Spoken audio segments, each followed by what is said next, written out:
Single stove குக்கிங்கில் ஹெல்த்தியான ஒரு ஈவினிங் ஸ்நாக்ஸ் செய்யலாமா? கேரட், பீன்ஸ், முட்டைக்கோஸ், தக்காளி, வெங்காயம் எல்லாத்தையும் குட்டி குட்டியாக கட் பண்ணி எடுத்துக்கிறோம்.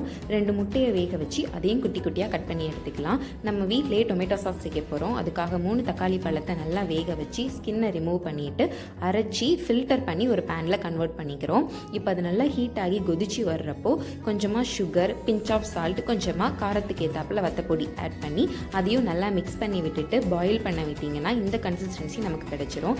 இப்போ மைனஸ் ரெடி பண்ணுறதுக்காக பூண்டு, 2 அவிச்ச முட்டை, 1 spoon pepper powder, 2 tablespoon oil add பண்ணி அதையும் நல்லா அரைச்சி எடுத்திங்கன்னா மைனஸ் ரெடி ஆயிரும். ஸ்டஃபிங்காக நம்ம கட் பண்ணி வச்சுருக்கிற வெஜிடபிள்ஸில் கேரட், பீன்ஸ் ஆட் பண்ணி நல்லா வதக்கி விட்டுக்கோங்க.